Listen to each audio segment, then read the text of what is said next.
Terbongkar, Soimah ungkap pekerjaan Aksa Uyun Dananjaya, calon suami Yoshika Ayumi, yang ternyata sukses dan melejit. Di balik sosoknya yang dikenal sebagai putra dari seniman besar Soimah, tersimpan kisah perjuangan yang tak banyak diketahui publik dari Aksa Uyun Dananjaya. Menjelang hari bahagianya bersama Yoshika Ayumi, rasa penasaran publik terhadap sosok Aksa pun semakin memuncak, terutama soal apa sebenarnya pekerjaan yang ia tekuni, dan akhirnya jawaban itu terungkap. Dengan nada bangga namun tetap sederhana, Soimah membongkar bahwa sang putra memang mewarisi bakat seni yang kuat. Ya, kalau Aksa udah lulus kuliah, udah nggak mau kuliah. Nah masalahnya karena dia nggak mau kuliah, ya lu resikonya memang harus kerja. Udah itu udah nggak bisa dibantah, harus. Pada saat Aksa sudah lulus sekolah, terus dia memutuskan nggak mau kuliah, dia ngomong sama lu. Iya. Dan itu sempat rame sama bapaknya, sama kakeknya, semua sama simbah-simbahnya itu semua ngerayu. Ayo tole kuliah toh, bla bla bla segala macem, sampai ibaratnya sampai aku ngerayunya tuh sampai ayolah mas, wes lah buat formalitas aja wes. Sampai aku ngomong gitu loh. Tetep aja nggak mau, aku mau jadi pengusaha. Aku mau kerja. Ya kalau anaknya nggak mau ya piye yang ngelakuin anaknya. Kenapa menurut lu Aksa punya pemikiran sedewasa itu? Di usianya baru lulus sekolah terus tiba-tiba aku mau jadi pengusaha? Nggak tahu Pak, sampai aku kan bilang gini ke dia, kan bisa mas kuliah nanti di sela-sela itu kamu sambil kerja kan bisa kalau memang kamu pengen kerja. Kan bisa. Nggak mau, aku harus fokus. Ya udah fokus kuliah aja dulu. Nggak mau. Oke, kalau lu lihat dia mirip lu atau Koko? Dan akhirnya itu salah satu alasan lu di pendopo lu bikin tempat usaha buat dia. Iya, karena dia minta mau kafe gitu, mau jualan apa. Itu pun juga nggak mau pakai namaku, tapi ini punya aku bukan punya ibu ya. Jangan pakai nama ibu ya. Mau jualan apa itu terserah aku. Berarti menurut lu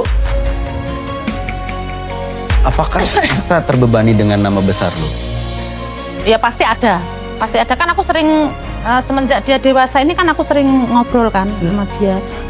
Dulu tuh pernah nggak mas, ya ada lah bu, beban itu ada, tapi karena udah terbiasa dari kecil gitu sampai sekarang dia bisa menikmati itu.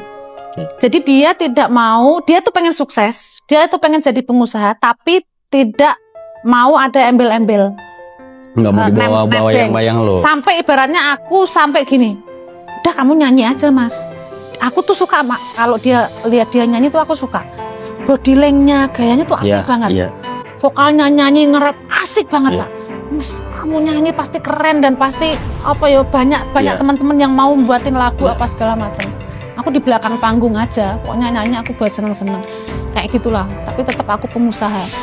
Kayak gitulah. Jadi sampai aku dorong-dorong nerusin lah ibaratnya di dunia seninya. Padahal saya tahu dari kecil tuh dia suka wayang, dia suka nari, dia suka semua. Tapi kenapa dia nggak mau nyebur, maksudnya bener-bener itu dia nggak mau.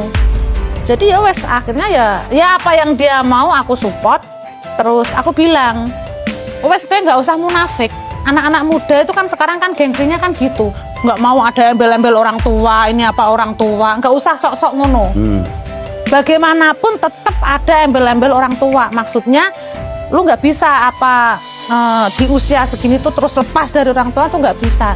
Iya, cuman maksudnya jangan pakai nama ibu jangan ikut campur sama bisnisku ini gitu ibaratnya. Ya wes lah, akhirnya pelan-pelan aku coba pelan-pelan dia bisa nggak gitu dari model-model yang kecil dulu.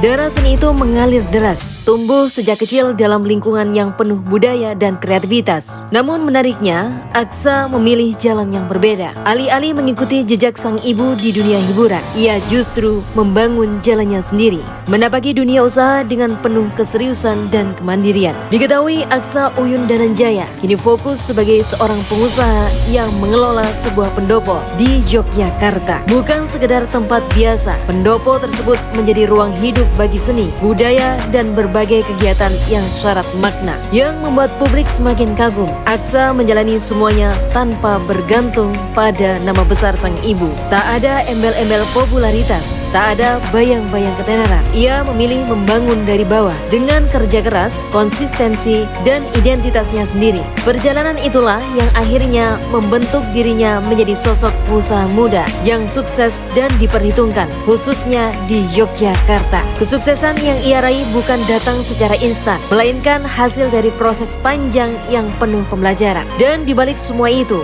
tersimpan nilai yang begitu dalam, bahwa menjadi anak dari figur besar bukan berarti harus berjalan di jalan yang sama. Justru keberanian untuk memilih jalan berbeda dan tetap berdiri dengan kaki sendiri adalah pencapaian yang jauh lebih bermakna. Kini menjelang pernikahannya dengan Yoshika Ayumi, sosok Aksa Uyun Dananjaya bukan hanya dikenal sebagai anak Soimah, ia telah menjadi dirinya sendiri. Seorang pria yang siap memimpin keluarga dengan fondasi kerja keras, nilai kehidupan, dan kesederhanaan yang kuat.